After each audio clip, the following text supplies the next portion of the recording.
We are once again strict now, but just at 12:31. So welcome back, everybody. Really excited for today's presentation. Rob's been a very dedicated MCM candidate throughout the program, and we're all looking forward to hearing his capstone defense, Our Canadian Municipalities Excellent. I like the slightly provocative title there. Just as a reiteration of what our process is today, so the capstone panel is myself as the chair, Dr. Flynn as the supervisor, and Dr. Sévigny as the second reader. Rob will have a strict 25 minutes for his presentation, after which we'll open up the Q&A portion of the defense. We have a sequence, which is Terry as the supervisor will be allowed to ask questions first, then Alex and myself. We will go into a second round, and then time dependent, we will open up the floor to the gallery, both here in person and online, for any questions of Rob. And then after that, we will go conclave and decide the outcome of the capstone defense.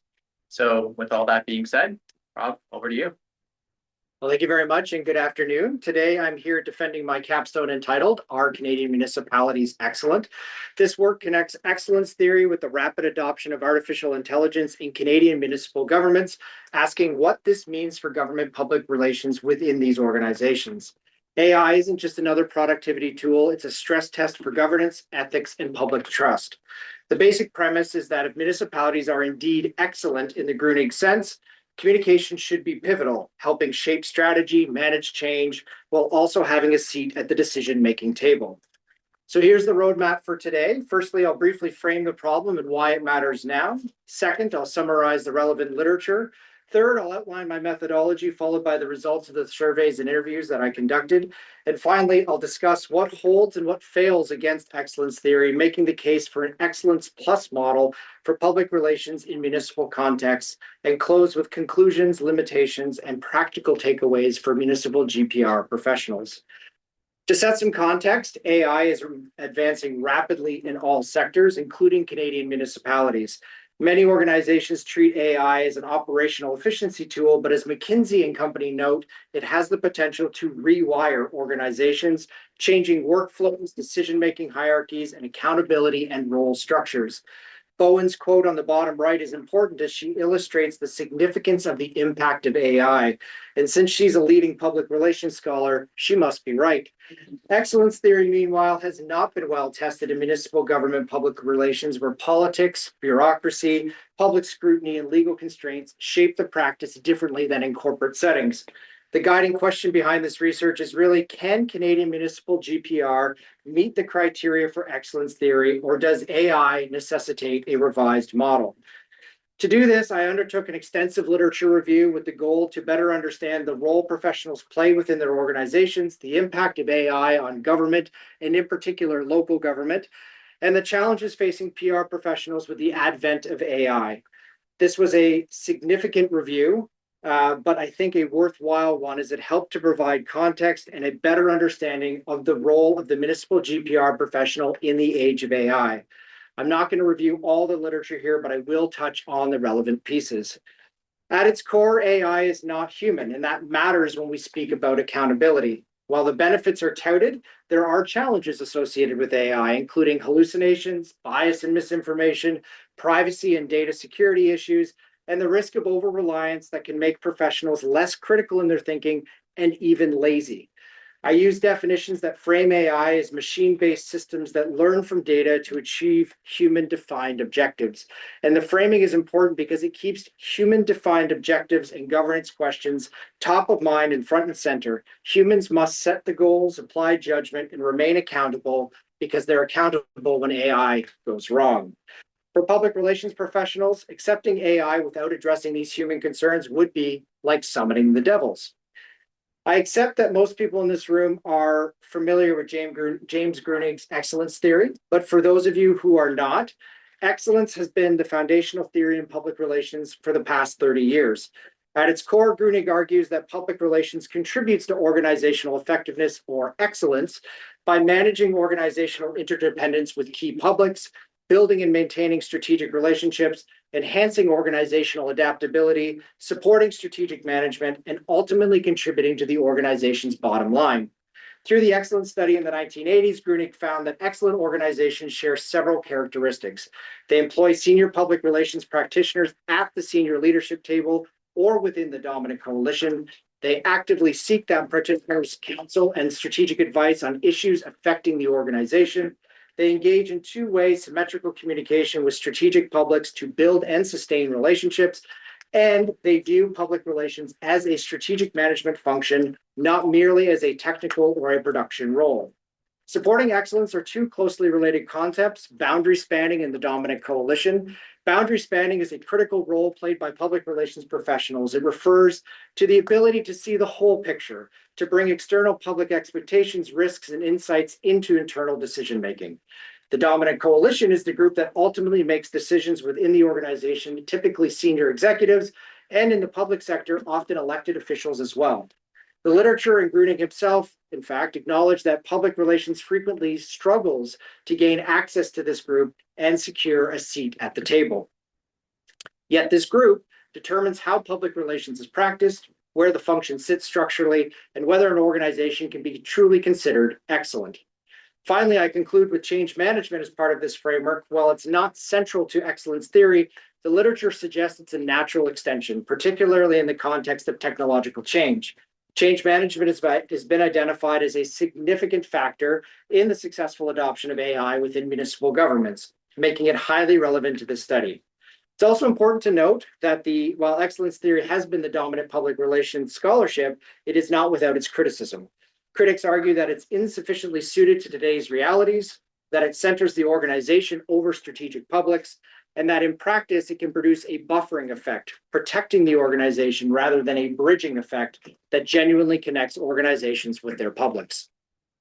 Government public relations scholars begin with the premise that government public relations is different from that in the private sector. They call for a different model or a modification of excellence. Sari is one of the only scholars I could actually find who actually looked at GPR in the local level context. Most of the scholarship is focused on other levels, national and subnational. Municipal communicators work under legal constraints and intense public scrutiny. They have to navigate both administrative leadership and elected leadership. Bureaucratic systems with politics are always present, and they often face limited resources, siloed programs, and inconsistent managerial support. Several scholars argue that this context requires a modified excellence model that accounts for politics and public accountability. One emerging adaptation is Criantono and Safitri's excellent plus theory, which retains the strengths of excellence theory, but explicitly incorporates political and other forces. It's an extension of a theory to a new reality. This matters for AI because AI adoption in a city is not just a technical rollout, it's a governance choice with ethical, social, and reputational consequences, which communications will be forced to manage. Ethics is a central thread throughout the public relations literature and the GPR literature. Bowen is a prominent scholar among those who talk about ethics, arguing for public relations professionals to act as the ethical counsel for organizations, especially when the technology is high risk and high impact. Communicators face a dual role with AI. They're both the users of the technology, but also the explainers of it to the public. So when AI goes wrong through bias, privacy breaches, misinformation, communications is often left to manage the crisis. So an important question becomes, are municipal GPR professionals empowered to be ethical stewards and strategic advisors upstream, or are they positioned downstream asked simply to message decisions after the fact, after they're made? On AI and local government, compared to CEOs in the private sector, CAOs and city managers are not nearly as bullish on AI. The literature suggests that adoption is accelerating, but leadership often defaults to IT. CIOs understandably focus on technology and implementation, but that can underweight social impacts, ethics, and political considerations. Researchers describe this as techno-chauvinism, the assumption that tech-driven solutions are inherently superior. AI threatens public trust if it's opaque, unfair, or insecure, and it can change how public services are designed and delivered. On the right-hand side, you'll see the results of the 2025 Canadian Municipal Survey by MNP, showing that 33% of municipalities have no AI policy in place, which is an important governance gap. About 40% say they are evaluating or planning to use AI. We also see that municipalities, by and large, are using AI for administrative tasks to improve efficiency and reduce workload. In public relations practice, research suggests most AI today is being used tactically, rewriting, summarizing, or speeding up production. It's used less often for strategy, stakeholder intelligence, or decision support. Scholars highlight some tensions, including efficiency versus creativity, dependence on AI versus human sense-making, and the risk that AI becomes a substitute for professional judgment. There's also a capability gap for PR, with more AI literacy and training needed to meet the demands of the AI transition. Some authors argue public relations should actually lead the conversations because it sits at the intersection of ethics, reputation, and publics. But as the CPRS notes, public relations risks being sidelined if it only focuses on getting tasks done faster, which is currently where we're at as a sector. The 2025 CPRS survey data is instructive here. The vast majority of public relations professionals see AI positively, but just over half are using it frequently. 90% are concerned about ethics, but only 27% say their organization has an AI policy. And most importantly, only 18% say they are involved in the development of this policy. Public relations is positioned well to lead in AI, but it is currently not doing so. I can't click forward, but Wait, we're getting this. I can click forward now. Sorry. We're going to put back on the screen as a background. Yeah. Back to the back.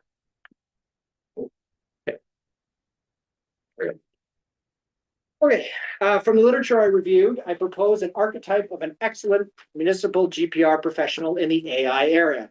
Key traits include strong ethical compass, a political acumen, and the ability to span boundaries and work across silos. They're adaptable and AI literate. They can evaluate risks, build safeguards, and translate technical choices into plain language explanations. As excellence also implies proximity to power, they should be part of the dominant coalition or have consistent access to it. And finally, they should hold a dual role, both adopting AI responsibly in their own work while being prepared to explain their organization's use of the technology. It's a complex role, even a Sisyphean one, some might say, to say the least. So for this research, I tested two propositions. Firstly, that local government communicators are not meaningfully involved in the development of or implementation of organizational AI strategies and policies. And secondly, that municipal communicators are using AI in their daily work on an ad hoc basis without a defined strategy. My approach was deductive in nature, testing these propositions against the evidence I collected throughout my research. The research questions help to answer the two propositions. They're divided into two streams: the role municipal GPR professionals play in the adoption of AI in their organizations, and how AI is being used or implemented by municipal GPR teams. I won't read them all because that would take quite a while. However, I chose to investigate a certain aspect of the role of the GPR in municipal governments, and the research questions were really based on the literature that I reviewed, as well as some of my own personal background. I used a mixed methods approach to tackle the research. First, a literature review to build the conceptual framework. Second, in-depth interviews with 27 communication leaders from across Canadian cities with populations greater than 100,000, and that was in 6 different provinces. These were all conducted on Zoom. Third, a national anonymous survey of all willing municipal communicators with 199 people responding between October 1st and December 24th. The survey was distributed via email, my LinkedIn, and employed a snowball sampling approach. I asked interviewees and my network to share with their colleagues as well. Both samples are convenience-based, so I am cautious about generalization, but the combination provides breadth and depth. Interviews give rich explanations. The survey provides patterns and scale. Together, they help formulate an answer to what's happening in the Canadian municipal GPR sector generally and in relation to AI specifically. Survey data were handled in Excel, and I used Microsoft Copilot to support some cross-tabulation, correlation checks, and initial thematic summarization. Interview transcripts were cleaned and then analyzed through Braun and Clark's 6-step thematic analysis approach. I developed a code book with 77 codes and hand-coded all the transcripts myself.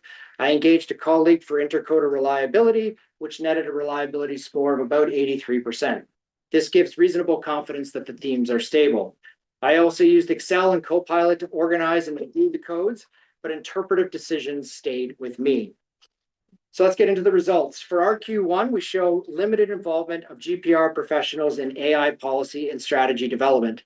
Interviewees commonly described being consulted late, if at all, after IT or another function had already set direction. Several said leadership hadn't discussed a business case for AI, and overall, there was little confidence that a real business case had been developed for their organization. Instead, adoption felt reactive, as in everyone is doing it or we have to comply with policy drivers like legislation. The findings from RQ1 support the proposition one that communications is often on the periphery of AI strategy development in municipal organizations. For RQ2, we show a lack of consistency in reporting structure, council to senior leadership, and the dominant coalition. Many municipal communicators reported not being part of the dominant coalition, and some struggled to even name who the coalition is, because local governments include both administrative leadership, like the city manager and the CAO, and political leadership like mayor and council. Reporting structures varied, with some communications functions reporting directly to the CAO, others reporting to commissioners and other executives. Even where access is limited, many communicators still believe they can influence relationships with senior leadership through soft power. And as the figure on the right shows, they do perceive themselves to be involved in important activities like change management, strategic planning, issues management, and the launch of new programs. However, structurally, inconsistent access to leadership makes it harder for GPR to provide regular strategic counsel on AI risks, ethics, and trust. I combined 3 and 5 together which show a strong desire for guardrails and ethical frameworks by GPR professionals. Interviewees were highly aware of AI risks and raised many concerns, with particularly strong anxiety around job loss, privacy and security, and reputation and public trust. Of note, only 96 of the 198 respondents to the survey answered the question about whether their city's AI policy contained ethical considerations. This is a decidedly low response rate. Of those who did, 54 said yes, 7 said no, and 35 said they did not know. And that is telling. GPR professionals seem to not be very involved in setting ethical guidelines, or none of the policies actually have any ethical guidelines contained in them. For RQ4, it highlights persistent tension in the profession, wanting to be strategic counsel and leadership while being pulled into tactics and day-to-day operations. Interviewees described misconceptions about communications, sometimes from council and sometimes from inside the organization, where GPR is often seen as a downstream support rather than a strategic function. Combine that with a higher workload volume, limited resources, siloed departments, and political interference, and the function can become reactive by design. Results for RQ6 show multiple use cases for AI in communications, with most oriented to operations rather than strategy. Respondents reported using AI tactically for drafting, editing, summarizing, and other production support. Resistance was strongest among graphic designers, often linked to quality, originality, and role identity concerns. And a notable quantitative finding is that there is a correlation between the length of your career and your frequency of AI use, with those longer in their career using AI less frequently. For RQ7 and 8, I combined them, and they show clear themes about the barriers and support factors for AI in municipal government. Barriers include budget constraints, lack of direction, clarity from leadership, privacy and risk concerns, and a lack of training and knowledge. AI support factors include explicit direction and support, training opportunities, and ethical policies. Respondents also articulated what they think AI's value is: efficiencies and augmenting capacity, especially when comms teams are small relative to demand. The results show that clear guidance, ethical policies, and proper training are essential if municipal GPR professionals are to adopt AI in earnest and use it to its full potential. So what do these results mean, and how do they hold up against the literature? So where excellence holds, many GPR professionals, and often their leaders, perceive communications as a strategic management function. GPR are working hard to engage their publics, develop relationships, and bring strategic counsel to senior leadership. But where excellence fails is there's no consistent understanding of the dominant coalition in municipal context. Reporting structures vary widely, and communications is not typically embedded at the senior decision table. That's why a new model for GPR, perhaps Excellence Plus, is needed, which explicitly accounts for politics, bureaucracy, and public scrutiny among the many other factors in municipal government. On AI leadership, when AI is relegated to IT, it limits its value and undermanages ethics and trust. The results show that municipal leadership is not taking an active role in AI, leaving it to IT, which further isolates the GPR professionals from the project. This is in keeping with the 2025 CPRS results that showed that only 18% of public relations professionals are involved in their organization's AI policy development. On adoption, AI use in GPR is largely tactical, with professionals are seeking training and direction, and more senior professionals are often more apprehensive about using the technology. They're not using technology to its full potential due to a number of organizational barriers. And finally, regarding ethics, the findings show that GPR professionals face real ethical tensions related to AI, which ties in with Bowen and the other scholars who argue that ethics is at the heart of public relations and that professionals are indeed ethical stewards. So conclusions and limitations. And first and foremost, my limitations, this was a master's levels capstone. I would have liked to have done more, but I just didn't have the time to do so. Convenience sampling and its lack of ability to draw conclusions. By doing convenience sampling, it's more generalized than I would have liked, but it was what I had available to me. There was bias in my snowball methodology in that I likely oversampled some cities more than others and necessarily leaned towards larger cities. And finally, I'm also a GPR leader in a big Canadian city, so I had to work hard to mitigate my own biases. But what can we actually conclude from this? Well, first, excellence theory probably needs some updating, perhaps to an excellence plus approach for municipal GPR to account for politics and the governance realities. Second, municipal communicators are needed for responsible AI adoption, particularly around transparency, trust, and ethical stewardship, but they are currently on the periphery of strategy and policy development. Third, default IT leadership can reinforce techno-chauvinism and may limit value by focusing on tools rather than organizational change, governance, and public communication.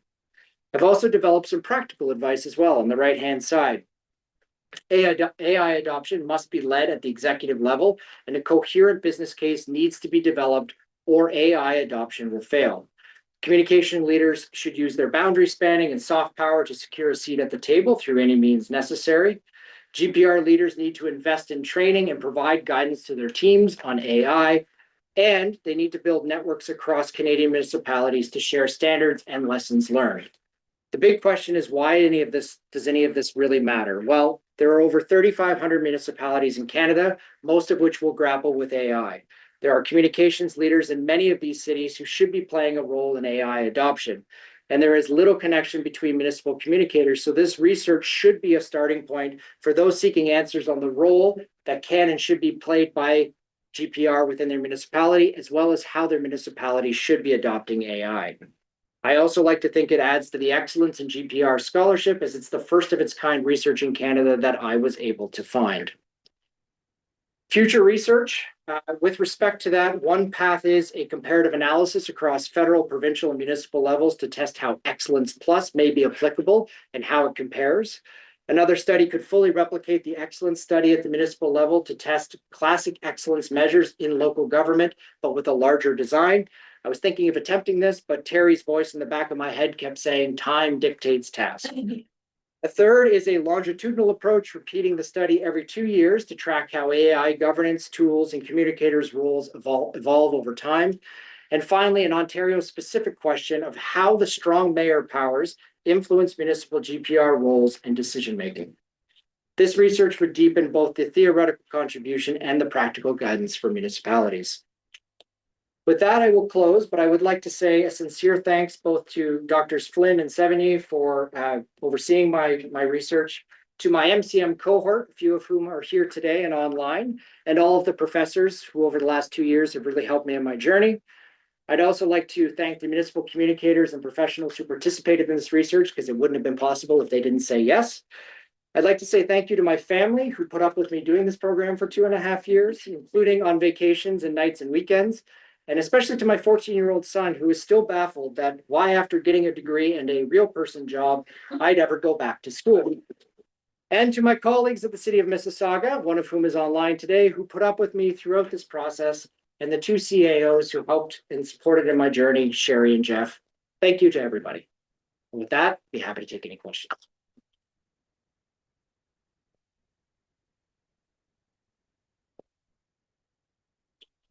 I'm not about to speak from here because we're all spread out, but well presented, right on time with a minute to spare. So well done there. And you covered a lot of ground in your capstone. Everybody got a chance to see through the presentation today, but also as you read through your paper. There is a high bar. We have some alumni in the room who have done some excellent capstones. So well done on the amount of research, the depth and the thoughtfulness. And one reflection you're probably all having, as am I, is, this research is novel in Canada. It's useful, it's unique. Everybody who is doing a capstone has an opportunity to come forward and say, I've got a very distinctive perspective. I'm taking a master's level program that has excellence in communications research, and the world's changing very quickly. And there are novel ways to intersect with that. So Rob, bringing forward the municipal world, AI, communication, meeting it together. Well done. And so we'll move on to Q&A portion of our conversation. Gary, over to you first. Congratulations. Thank you. Excellent presentation. This has been a fun ride in a way. And the whole idea of looking at excellence in municipal government public relations, well, it has a great resonance in terms of the research not being done there. That's too big. So I'd like to probably land it here in this. So to what degree do you agree or disagree with this notion that AI is our ethical existential crisis? Well, thank you for the question, and it has been a fun ride, perhaps more for you than me, but I'm happy to be at the finish line.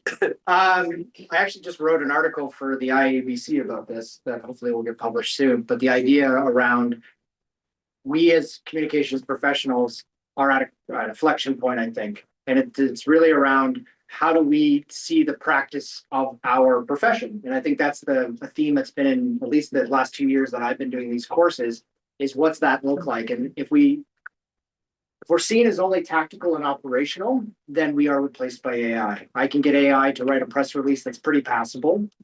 But if we are seeing ourselves as that strategic management function, that we are trying to advise senior leadership, that we understand the ethical implications of AI, and especially in the public sector, but also the private sector, we understand our strategic publics.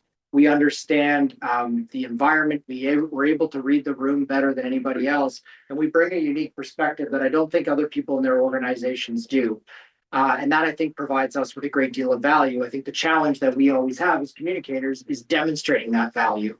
And I know we talk about that in measurement in other ways, but we have to be at the tables so that people understand the value we bring to this, especially in AI, so that the CEO doesn't just go, well, I can get rid of my comms department and cut 20% off the budget because I'll just get AI to do everything. Well, AI isn't going to be in the room when a crisis hits. AI isn't going to be in the room when you have a reputational challenge. AI isn't going to be in the room to navigate the politics. And so I think this really is a turning point for the profession. And we can either decide to give away our creativity to AI, which I know some people are heavily reliant on AI, or we can carve out that strategic management function for ourselves going forward and really demonstrate what that is.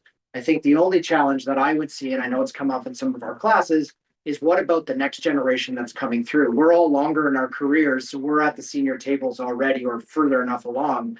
But if you're somebody that's younger, how do you break in and learn that? And that's really actually my bigger concern, is how do we foster the next generation so that they don't see themselves as tacticians, they see themselves as a strategic manager within the organizations.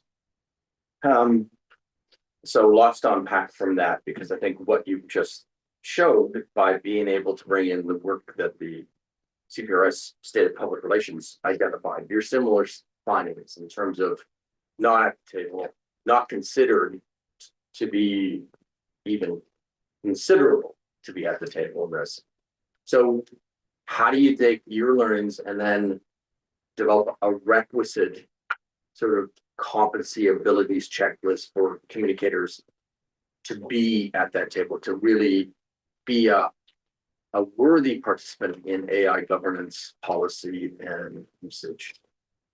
Yeah, I mean, I think that's one of the things I'll be looking at coming out of this capstone is how to help the others in our sector. And I know there's two of them in the room today that are both in municipalities, but one of the things that I found is that nobody in the municipal sector is talking to each other. And so first and foremost, I think there's a need for like a municipal network of communicators, especially in the big cities, to talk this through, because we're all doing this blindly and without any support because there is no overarching association. So I think that would be first and foremost. But I think in terms of a checklist, one of the things that came out when I was doing the interviews is that all of these communications leaders know that AI is there. They know it's a threat. They know it's a potential opportunity as well. And they're starting to use it, but they don't really know how to use it. They don't really know how to tackle it. They don't really know where they, how to, really at AI. So that's why they're using it from a tactical perspective and operational perspective. And we see that across the board. And we see that in the CPRS results as well, but they haven't cracked that strategic nut yet. The other challenge is that, at least in my research, this idea of how do you get at the senior table? And there were some people that said, well, I used to be at the table, but then the CAO changed and now I'm not at the table anymore, or I've been, relegated to reporting to a commissioner. How do you break through in a bureaucracy to show your value? And I think AI is one piece of that, but I think there's a bigger piece of work that could be done with all municipal communicators to say, this is how you get to the table. Get your elbows up. I know that's an overused expression now, but like, you have soft power. You know how to work across silos. The one thing that I always find in Laurel's Online, who's one of my managers, is we often talk about where we sit in the organization. We see everything as a result of our work. So I have to work with all 26 divisions. I work with mayor and council, and I work with senior leadership because my job is to talk to the public on behalf of the organization. That positions me uniquely to be able to demonstrate my value in a way that I don't know if other divisions can do or other professions can do, but we have to do it. And so I think one of the things would be is not just focusing on AI, but if I was having a conversation with other municipal leaders, one of the things I would say is this is how you get to the table. This is what you can do to demonstrate your value. This is how you get in those rooms. This is how you get the conversations to make sure that your role and your value breaks through. That's all I got. Thank you, Jerry. Okay. Yeah, so I go to Terry's congratulations, well done. It's a really well written piece. Capstone. Enjoyed reading it.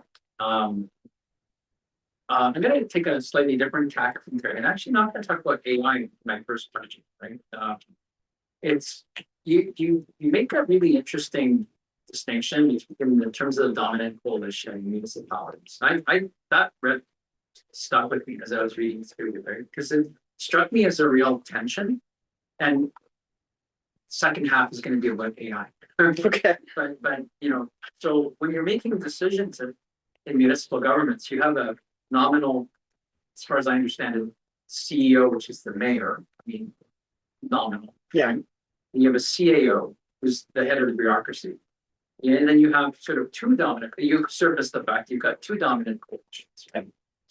So how does communications fit into that tension, right? And which dominant coalition should communicators be listened to, because they often compete? It's a fundamental tension that I've been dealing with for at least the last 5 years in my role. And it's one of the reasons why I wanted to tackle this research, because I wanted to see if I was alone or if other people were also feeling that tension.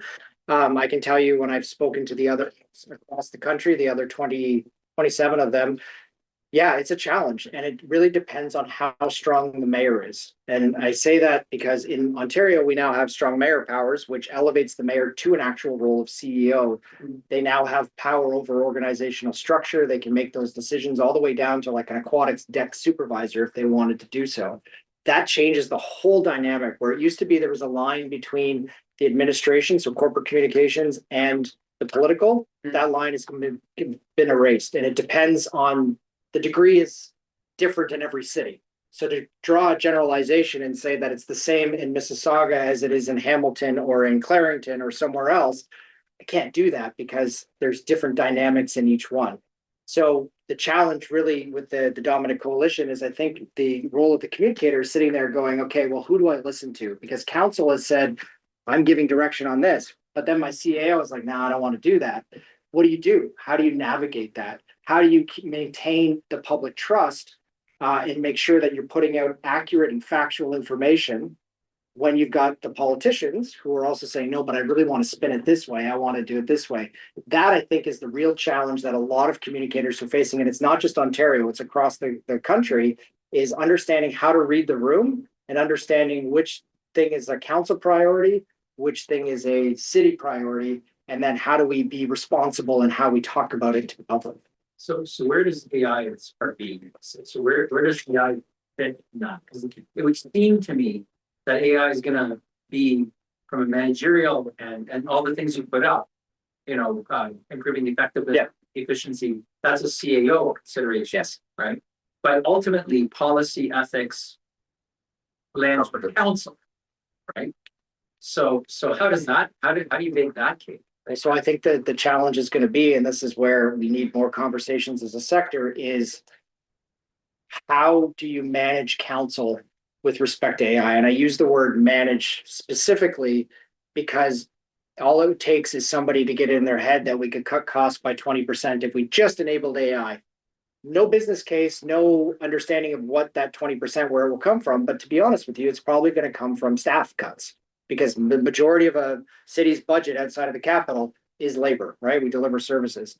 So I think the challenge is as a communicator, and what we saw in the results, not only from my survey where leadership isn't really embracing AI or isn't bullish on it, they're not really involved from a CAO perspective in the way that you think they would be, or the way that the private sector is, where you see a lot of companies saying, I'm AI first. You also see it in the States. They did a big survey, it was in my paper, and the CAOs were somewhat interested in AI, but it wasn't a top priority. So what ends up happening is if we don't get ahead of this, if we don't set the narrative around AI, if we don't figure out what the return on investment is in a municipal setting, not in a private sector corporation, but in a municipal setting, then we risk having council dictate it to us, which then becomes a real challenge because their notion is all around tax cuts and savings. Really, at the end of the day, they're trying to get to the bottom line. Whereas a municipal administration should be looking at it as augmenting public service delivery and making life better for residents. And that doesn't necessarily come through cuts. But if you're not ahead of it, then you're going to be chasing it. And that's where I'm afraid, and I'll just be honest, in my own municipality, that if a motion was to get passed and that we were directed to do something, it takes away the power to actually control the narrative or to control how we're going to do AI adoption. Thank you for the answer. That's a great answer.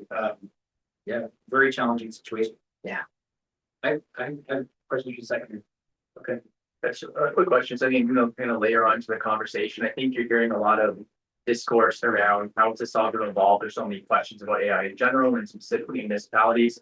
Now, a lot of businesses have a concern or fear about being disrupted by AI or other companies using AI, and a business can go out of business. Now, a municipality is not like a business because it's essentially got a monopoly on being a local government, unless, say, in Ontario, the provincial government changed its mind, which it probably won't.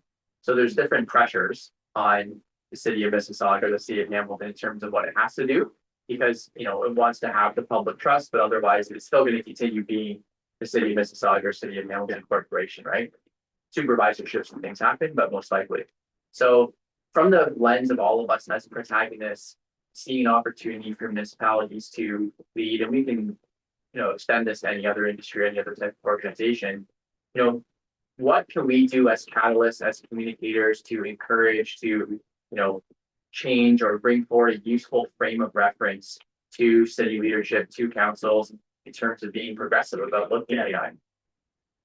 So I don't think we need to reinvent the wheel, and it was beyond the scope of this capstone to go through and do a content analysis of all of the AI strategies that are being adopted globally. But what I can say is we actually had somebody come into the city of Mississauga a year ago through the Masters of Urban Innovation program at the U of T, and those students did a whole research not a capstone, but a research project on the cities that are doing AI properly.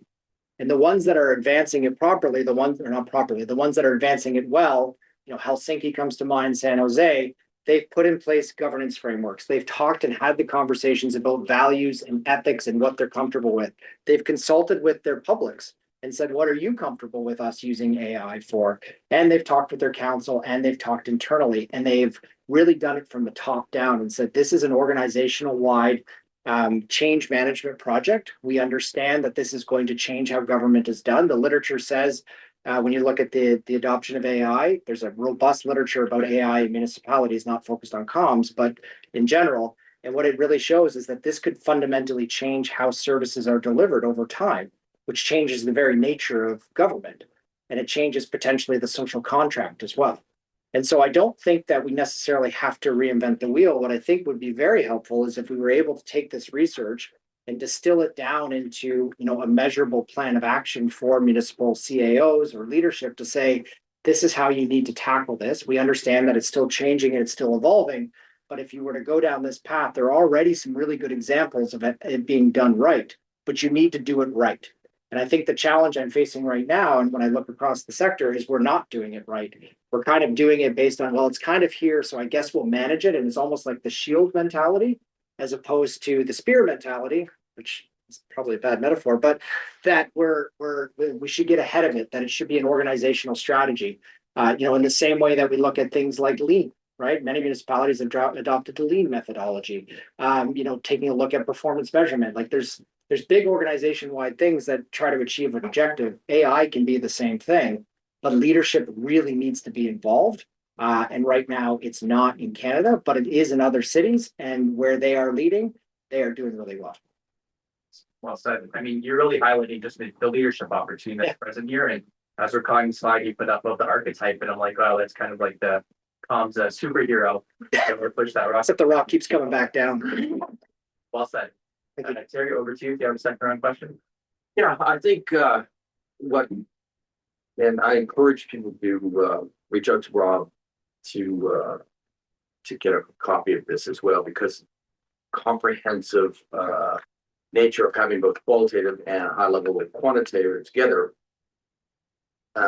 really adds a robustness to the findings. So not only is it a unique contribution to the field of local government and public relations, but it adds a depth of understanding about public relations as well. So if you were to have done this over again, what advice would you give those that are on the steps of writing the capstone, that you want to do something that is meaningful, makes a contribution, has heft to it? What would you do differently or not? So first and foremost, all the things you just said, you want to do something that's important, you want to do something that's meaningful. You don't want to walk out of this and go, well, that was nice, that's it. So I do think that this hopefully will further the scholarship. I hope it helps my municipal colleagues, and I will be sharing it. Like it's not proprietary, so my hope is to share this widely. The idea of scope, I think, is important. I initially, as I said in my notes, in my presentation, was going to also interview the CAOs. So I was going to interview not only the comms leaders, but also CAOs, because I thought it'd be important to get their perspective on what they thought of the GPR leadership. I wouldn't have been able to do that. And I was ambitious, and I'm glad I didn't try to do that, because I'd still be writing it now or still be researching it now. So that idea of time dictates task, really got to keep that in mind. But I also think you need to find something that you like doing. So it can be something related to your sector. It can be a topic that you just find very interesting within the PR literature that you want to advance, but do something that, when you get to the Christmas break and all you want to do is relax, that you have something that motivates you to keep going. Otherwise, it's going to get very tedious. And I enjoyed this immensely. The conversations I had with my fellow directors across the country were outstanding, and I've actually developed some networks now that I didn't have before. But I got to tell you, by the time I got to the last interview on December 19th, I was trying my best not to mail it in, but I was committed to this, and it was still a lot of work. So make sure that you really enjoy it. Make sure that you think it's something that's worthwhile. Make sure it's something that in a couple of years, you're going to look back on and go, you know what, I'm still proud of that, and it was actually relevant. you can sort of approach it that way. I think that would be good. And the second thing I would say is get your MREB application in as soon as possible, because that process took a little longer than I thought it was going to, and actually probably limited my scope. But I'm okay with that in hindsight. 27 qualitative interviews. And you said that the hardest one was the 27, just to sort of get it done. What number do you think you reached saturation, actually? 2021. Okay. Yeah. So for those that don't know what that means, is that you've heard it all before, right? So from 21 to 27, they're not adding anything new except adding a numeric robustness so that when you go to publish it, you say, hey, 27 is better than 21, right? But sometimes that number could be 6 or 10 or something that way, but you're going to hear it. And that part as a researcher is to be able to kind of hold true to it and give them the respect. Number 27, as you gave to number 1. I reached out to 63 across the country, and I ended up with responses from 6 provinces, which I was quite happy about. There was an oversampling in Ontario, but there just happens to be many more bigger cities in Ontario. So good. Yeah, just a methodological question. So, when you say you used Microsoft Copilot to do some of this statistical analysis, like maybe you just unpack that for us. Yes, I didn't rely on it heavily, but I had a fairly, you can imagine, I had 33 questions in my survey. Again, limit the number of questions you ask in your survey, because when you then have to unpack it, it ends up being a lot of data analysis, and my spreadsheet was quite large. So I did ask Copilot, I said, what would you think would be effective analysis between these questions? Is there any correlations or crosstabs that you would do? And it did come up with a couple. One was on ethics. Another one was around the idea of if the leadership is doing something with respect to AI, does that actually further AI adoption within the communications team? There was not really a strong correlation there. There was, however, a strong correlation, or statistically, and they did it's either a chi or a chi-square analysis. And I will admit, relying a little bit more on AI than I would have liked there, but I asked it, could you do the correlational analysis for me? And it did find that there was that linkage between those older in their career and less frequent AI use, which you can see in the chart, but they sort of came up and it was able to provide that analysis for me. I will admit that I am not a statistician, and so I wasn't necessarily able to independently verify it, which is why it's not an underpinning conclusion in my research. But I think intuitively it tracks as well, and it tracks with all the interviews I did as well, where some of those folks who were older in their career were less, more hesitant about using AI and didn't use it nearly as frequently.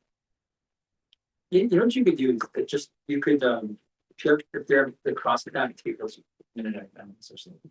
Okay. And then it's totally clear. Okay. It's good. But that's a very decent bets. And there are a couple of little ways of reporting like chi-square that I'll send you an email for that. So it's very, very minor. Okay. And the last point was just again methods again around actually no, because we're running out of time. So I'll just go to my last question, which is, so what are your next steps? It's kind of the fun question. What are you going to do?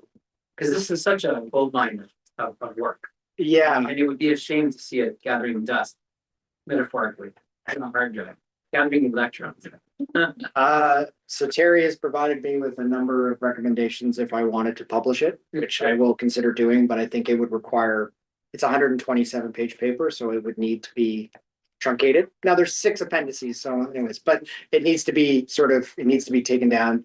Also, for those of you who are about to do this or in the midst of doing it, you write the first draft, you hand it in, and then as you think about it over time, and even Martin and I were having a conversation this morning, I went, I should have included that.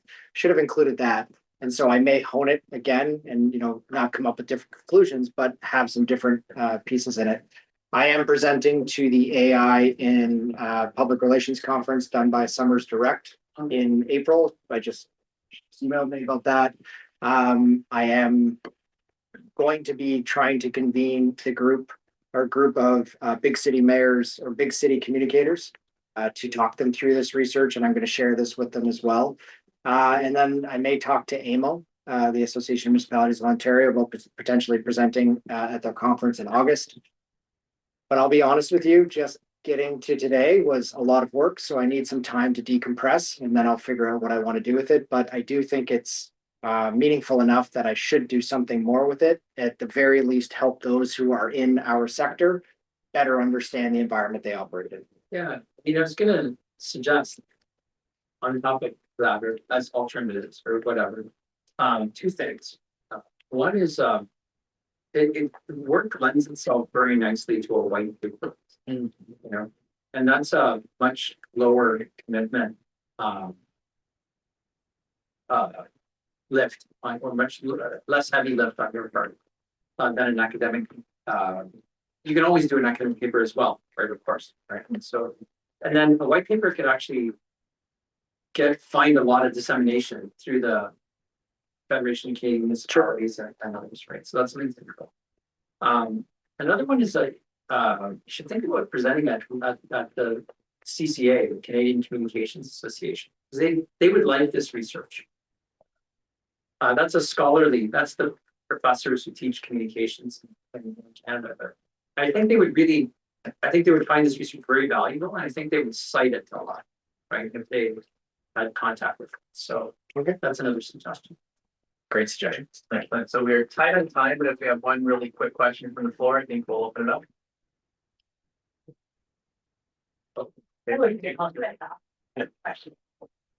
Thanks, Rob.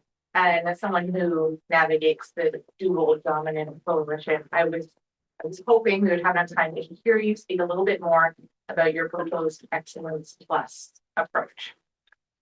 So I don't want to take credit for Excellence Plus. That's really Criantono and Safitri, but it really recognizes that, you know, excellence has its various elements that I talked about. But then when you get into a municipal government, or any government really, but municipal, I think because you're so much closer to council than if you're working in the federal or provincial government, the communications functions further removed from the center and further removed from the minister's offices. But I interact with the mayor on a daily basis. I'm sure you do as well. And that was actually came out a lot in the research, is how often we're in the mayor's office, despite being on the administrative side. But I think those other factors, like the bureaucracy, we're very bureaucratic. Our organizational structures really often put us as corporate communications as opposed to strategic communications, which is a very big differentiation.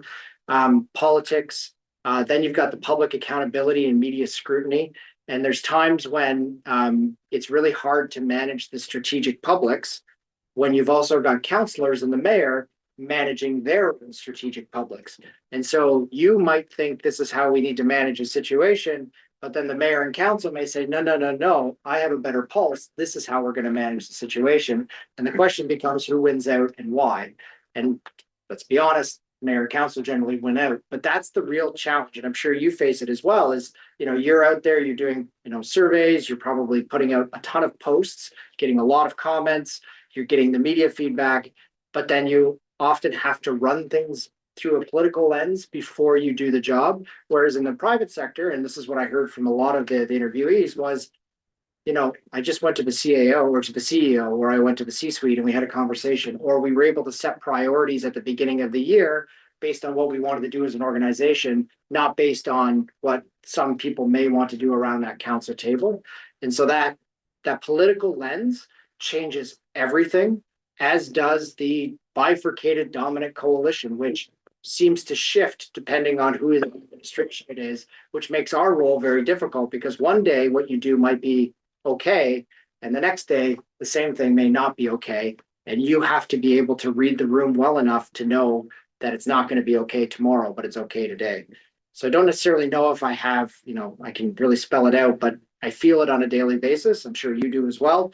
And I can tell you that the communicators I talk to feel it as well. So. Okay, excellent. Well, I think Rob has been sufficiently grilled about to make a decision. So our panel is going to leave the room for a couple minutes, and we'll bring you back here shortly.